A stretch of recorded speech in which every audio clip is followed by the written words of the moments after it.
this thread is just an absolute copy paste from an old email chain that was being sent around in the 90s. Right, this is old nonsense, old rinse and repeat nonsense. So I'm going to go through and do some pings and buzzes, because people often say they miss pings and buzzes. Thanks for putting the link in the chat, by the way, John. That's great. And we'll put it in the description as well for everyone there. So, first of all, the statement. This whole thing is about. So people listening in audio only. I don't know if I am going to read through this whole thing, but I'm going to point out just some key points through the thread. You can find it quite easy with a Google, I think. So it's trying to tie a history lesson together. It's trying to tie several entirely not necessarily disconnected, but kind of plausible sounding truths and turn them into a single thread of truth that just doesn't exist. And it's a bit. We talked earlier about the fact that history or themes are rarely linear. They're normally a complicated network of things, right? This is certainly one of those examples. So the thing that I've just pinged as being true is that the US standard railroad gauge is indeed 4 foot 8.5 inches. That is true. And unfortunately, in terms of truths and falsehoods, it goes downhill from there. Standard gauge is at 4 foot 8.5 inches. I suppose you could call this a kind of a half-truth, because there's a lot of railway in the US that isn't to this gauge, just as it's true in the UK there's a lot of railway that isn't to this gauge. But standard gauge is 4 foot 8.5 inches, 1.435 metres. I'll give them that. As I say, it's downhill from there. So the next thing that gets pointed out, which I've just buzzed, is that these railroads were built this way in England, and so English engineers designed the first US railroads. Well, a lot of that is not correct. I'm ignoring the English-British thing, because lots of people who built railroads, in fact, most people who built railroads were Irish, followed by the Welsh, followed by lots of people from other parts of the world. But track gauge was all over the place before the railways were being established in the US, long before the gauge question had been answered in the UK. So that's nonsense. Next up, this continued idea that the first railway lines were built by the same people who built the first wagon tramways, and that's the gauge they used. Again, this is nonsense, because lots and lots of gauges were being used across the whole of the UK, so that's not true. And also, I forget how many layers of wrong this thread. It's stressing me out already, John. Like, how many layers of just misinterpreted history this thing covers. Oh my goodness. The next buzz is saying that the people who built the tramways, this is really hilarious, used the same jigs and tools that they had used for building wagons, which used the same wheel spacing. Again, there are so many layers of incorrect here. But like, there were dozens of different gauges in use, because there were dozens of different mines, different industrial operations that used tramways. And the idea they used... Oh my goodness. So that's wrong as well. What else have we got? Oh, there's another buzz. If you're making a spacecraft and you use the same tooling, you better be operating a high heritage system. And if you're using the exact same instrument over again, you're probably not doing a good enough job building instruments. It gets even funnier at this point, because this idea that why did the wagons have a particular odd wheel spacing? Well, if they tried to use any other spacing, the wagon wheels would break on some of the old long distance roads in England. This is just utter nonsense. No nonsense. Wagon wheels would be going along sloshy, muddy paths and tracks in Britain, independent of and made by any old muggins with any width for a long time, and it's just very, very silly.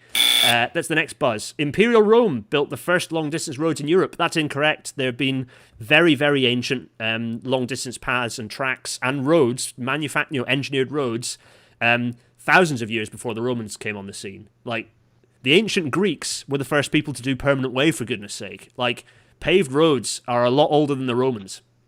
Just doolally. What else? Oh yeah, there's also like the pixel... The kind of the pixel rationing of Bill's pictures really winds me up as well. It's just a bad thread. And also, don't split your threads in the middle of sentences, folks. Come on now. What's the next buzz? Oh yeah, Roman war chariots. They don't exist, folks. They don't exist. There were never Roman war chariots. That's just made up. They're just made up. So this is suggesting that they are the things that caused the ruts in the road. What's the next buzz? You're missing all the buzzes, John, because you don't get the audio through, do you? So this is the suggestion that the US railroad gauge is derived from the original specifications for an Imperial Roman war chariot. Just wrong on like at least 20 different levels. What's next?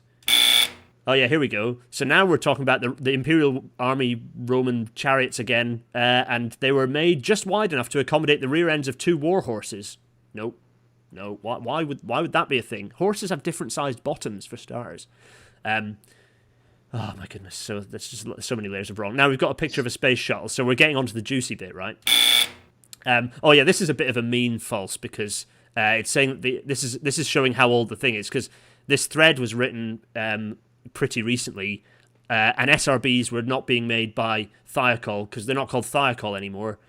So this is me being a bit mean, but it's definitely still a false because it's not Thiokol that makes them anymore, and there's no space shuttle. We will talk about exactly what happened to Thiokol. Oh yes, please, yes, please. What's the next buzz? This is the suggestion, right? Okay, this is the suggestion that in any way that. Like, basically, the engineers who designed... This is me quoting Rabbit Ears now. The engineers who designed the solid rocket boosters would have preferred to make them a bit fatter, but they had to be shipped by train from the factory to the launch site. The railroad line from the factory happens to run through a tunnel in the mountains, and the SRBs had to fit through that tunnel. Right. I've no doubt, John, you're going to unpick this on a number of levels, but the immediate thing that came to my head is, if the SRBs weren't going to be able to deliver what they needed to do to get the shuttle into orbit, you'd have got them from somewhere else, because ultimately the point is you're getting a thing into orbit. Anyway, right, you're going to unpick this in greater detail, I'm sure, but for me, that's why there's a picture of a shuttle going back down again, and people saying, uh-oh. Anyway. Right, there's another buzz, which is saying that the tunnel is slightly wider than the railroad track. This is like from a track perspective, this is the fundamental problem with this whole thread.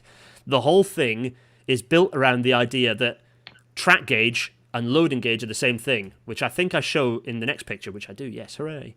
Track gauge is the distance between the 2 running rails. Loading gauge is the space within which you can run trains. As evidenced by the fact that both the US and the UK have the same track gauge, loading gauge is totally separate from track gauge, only tenuously connected to track gauge.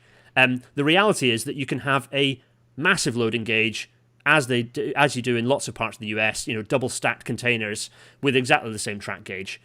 So this is just London Underground, which is the kind of the silhouette picture there, which is tiny, tiny, tiny little loading gauge, is also standard gauge track. So the two are unconnected, which is why you want to know the real kicker, Gareth? Oh yeah, go on. If you look at an American Association of Railroads loading gauge plate, the most common there's several different ones. The most common are plates B and C. The width that is allowed under plates B and C is 10 foot 8 inches. And you'll notice if you go up to even the double stack ones like plate H, it's also 10 foot 8 inches. You will also probably note by just a quick Wikipedia search that the shuttle boosters are wider than 10 feet 8 inches. They exceed US loading gauge if you strictly follow the plate, but that's because that's not what the plate is meant for. The plate gives you the loading gauge acceptable on a 475-foot radius curve. It says nothing about track that is straight.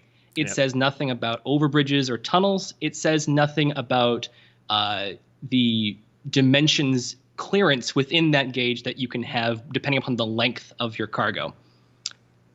So they just go around all the things that would obstruct a booster.